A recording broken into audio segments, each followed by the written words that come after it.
Hi, this is Randy Wimmer with Government Contracting Academy, and today I want to discuss about the best deal going in the entrepreneurial world. It is the federal government's Small Business Set-Aside Program.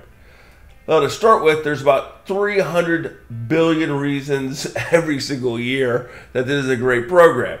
Why? Because that is by far the absolute most conservative estimate of how much money is going to small businesses every single year in the U.S. federal government contracting industry. And just because it's in the Small Business Set-Aside Program, a lot of people think like, oh man, these must be really small deals, must be small contracts and so on. These are just a few of my quote-unquote small business set-aside awards.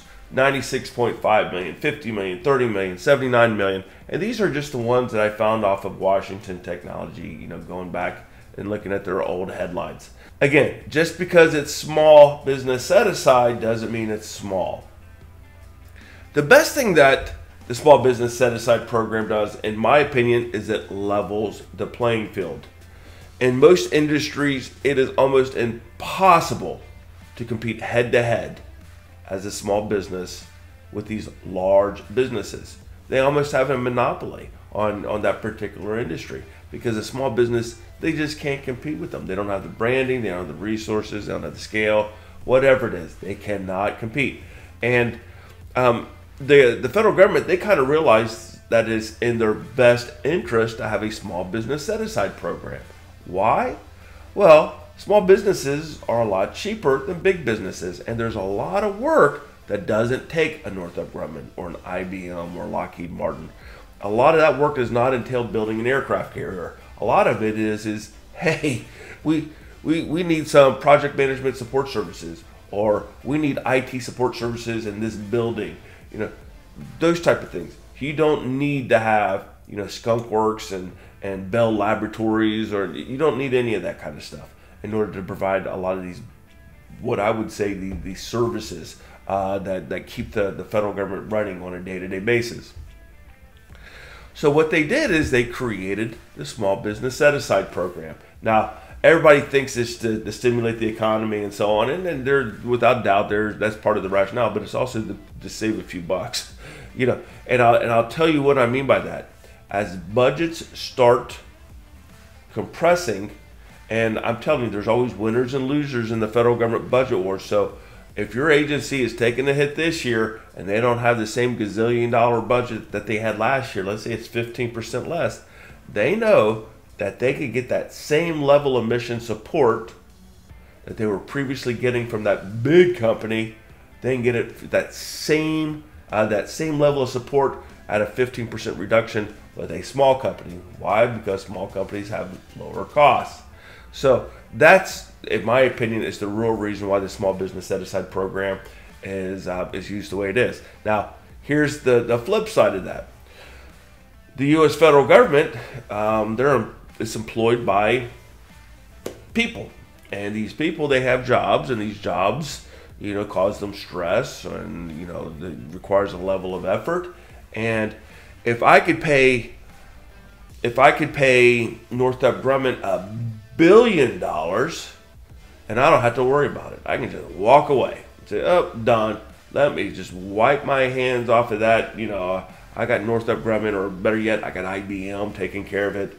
I'm done. Don't have to worry about it. It'll happen. That's their tendency. They want to wipe their hands of it, be done, have zero risk, have very little work to do with that effort. If they were to give it to a small business for, let's say, $750 million, well, they're saving the taxpayer $250 million, but they don't care about that. It's not their money. It really isn't. I hate to say that. Now, this is where I'm being politically incorrect, but I'm being 100% honest and transparent with you.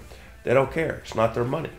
So they're willing to pay $250 million in many cases for a handful of government people not to have to work a little bit harder to help a small business get over some of the humps, some of the hurdles, in order to be able to save the taxpayer $250 million on an effort that a small business can do, and that does not require IBM's vast R&D capabilities.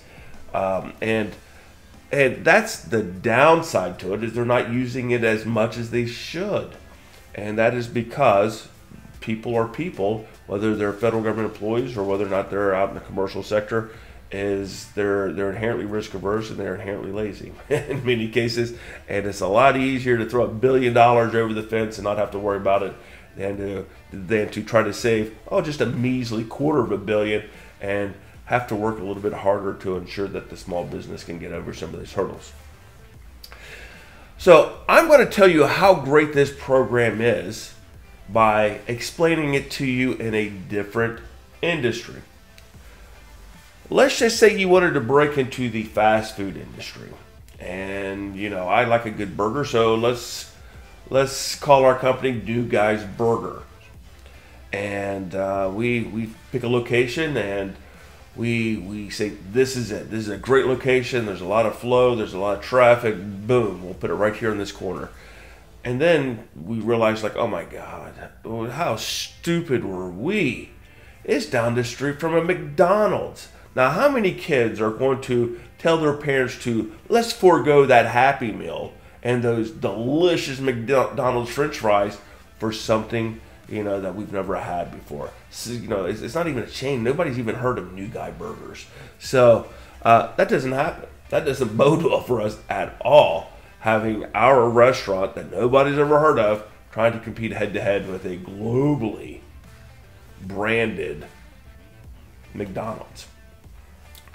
But now let's just say that the restaurant industry, the fast food industry, fell underneath the small business set-aside program. Well, in addition to Ronald McDonald standing out underneath the golden arches, directing 23% of his business down to the new restaurant and the small restaurant, side of the town, so you're getting 23% of the work that would have been going to him. It's even better than that. When a big bus load of people show up at a McDonald's, Ronald McDonald's required to come to your company and say, hey, we got to use you guys to help us make hamburgers. So come on over to our place and, we'll give you 29.43% of our business, on these buses. So you go over there and you get to help make Big Macs and make 29.43% of his revenue on these big buses. So what did I just explain? I just explained the best kept secret in the entrepreneurial world. That actually happens in the U.S. federal government. Happens nowhere else, but it happens in the U.S. federal government. So let's take a look at this a little bit, closer, and we'll put some no kidding numbers next to it. So every single year, the government, they have $1 trillion budgets, but a lot of that budget has earmarks. A lot of it's sadly going to our national debt interest. But again, a bunch of it has earmarks, and it should have earmarks. I'm not saying that in a negative way. I'm saying that it should have earmarks. For example, that money is definitely going to Social Security. That money is definitely going to this. That money is definitely going to that. However, there's about $700 billion, very conservatively, every single year that's going to be awarded on government contracts to keep the company, to keep the government running. That's $700 billion every single year that's going to be awarded on a contract. Now, the U.S. Federal Government Small Business Set-Aside Program, they state that at least 23% of those dollars have got to be awarded on a prime contract to a small business bidder. So 23% out of that awardable budget is going to go to small businesses. Now the government, they want to make sure that all small businesses of various flavors and types are getting their fair share too. So within that 23%, they have specific set-asides that they want to make sure that are getting their fair share. For example, historically underutilized business zone companies, they want to make sure that 3% of that awardable budget is going to hub zones. 8A program companies, which are your minority, they're your small and disadvantaged businesses. Previously, it used to be 5%. Now they're upping that up to 13%, and it'll be 15% in FY 25%. So they're getting a big chunk of that. Service disabled, veteran-owned small businesses used to be 3%. Now they're upping that up to 5%. Women-owned small businesses, they get 5%. So a big chunk of that awardable budget are going to these very specific types of small businesses. Now, a lot of folks say, well, Randy, gee whiz, I'm not a veteran, I'm not a woman, and I've not been disadvantaged. I'm not I'm not a minority, or I've never been, discriminated against.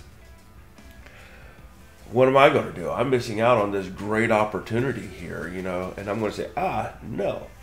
Now, the 8A program, the service disabled veteran-owned small business, and the women-owned small business program, that all is determined by the owner and their demographics. The historically underutilized business zone company is tailored 100% around the business, and you can make your business however you want it to be. And I encourage every one of my clients to get a hub zone status, historically underutilized business zone. Why? There's just not enough of them to take the full earmark. Literally billions of dollars in hub zone earmarks are being left on the table every single year. But what does this mean? Well, let's take a little closer look at this thing. Hub zones are going to get 3% of the awardable federal budget. That is $21 billion. That is tough. That's a number that's tough to get your arms around. $21 billion. And again, every single year they're leaving at least $4 billion of that earmark on the table because they can't find enough low risk small businesses. Now let's take a look at how the federal government's small business set aside program compares to other sectors. Let's pretend that you are a small IT company. Let's say you do cybersecurity, and you can either pursue that large Walmart contract, or you could pursue that large USS Ford build contract. Now, in order to build an aircraft carrier, what that basically means is they stand up a whole organization that's up and performing for like 10 to 15 years. It's like buildings of people. Most of the people supporting the USS Ford program, they didn't even know what a welding torch was. They never even saw a hard hat. We'll just say it that way. So most of these are office jobs. You got to have requirements analysts. You got to have budget analysts. You have to have your accounting folks. You got to have your project management support services people. You have to have your quality people. You have to have this people, those people. So then you have to actually, and since they're all in a building, you have to have facility support services. To keep the buildings going where the people are working. You have to have IT support services to make sure that all these people supporting the USS Ford project are tied in with IT. You got to make sure that they're secure, from a cyber perspective, and those type of things. Massive billions upon billions upon billions of dollars are spent on the USS Ford contract. So if you were going to bid after that cybersecurity effort with Walmart, you'd be competing against every U.S. company who did that in the United States, if not globally, because Walmart is a global company. But if you decided to pursue the USS Ford build project, your competition is in that red dot. Now, why is that? Well, here's why. This is a shocking statement, but 95% of U.S. companies choose not to pursue federal government work. 95%. So you eliminate 95% of your competitors by pursuing a different customer. The U.S. federal government. 95%. Wow. you just beat 95% of your competitors by bidding on a federal government contract. That is great odds. And all you did is just pick the world's largest customers who, if they don't pay you, they're the most reliable, paying customer in the world. If they don't pay you, you're looking for sticks and stones and a cave to live in if the federal government, can't pay their bills. But it gets better than that. You don't have to bid against Northrop Grumman, Lockheed Martin, Leidos, all these massive companies. Why? Because there's the government contracting small business set-aside program where they set aside at least 23% of those dollars. But it gets even better than that. You don't even have to bid against those larger small businesses. You can bid against your specific set-asides that they create. Because what they'll do is they'll earmark certain bids, not only for small business, but you have to be a certain type of small business. You have to be a service-disabled, better-known small business type of small business, or a hub zone, historically unutilized business zone type of small business to bid on it. So this right here is the strategy for rapid growth. It's taking your competition and reducing it to the smallest number possible.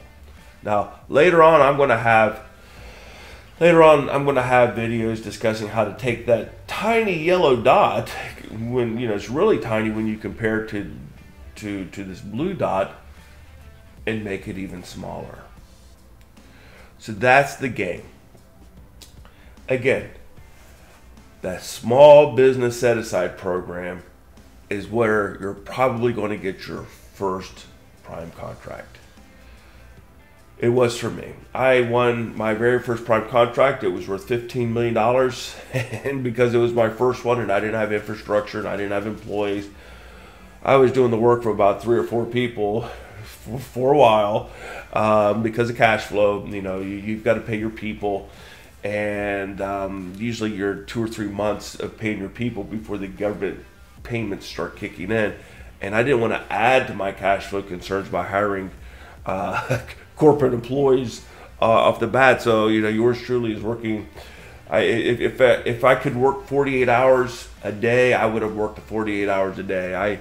I had this saying, sleep when you're dead, kind of thing. So I was working around the clock, doing the work of a lot of different people, and it kept my overhead low, and it kept it so low that realistically it was closer to 35% profit margin. So I made over $5 million on that first prime contract award in the small business set-aside world. And my competition in that small business set-aside world, because I got this down to a dot, my competition, I chose requirements, that were not only in the federal government arena, that were not only in the small business arena.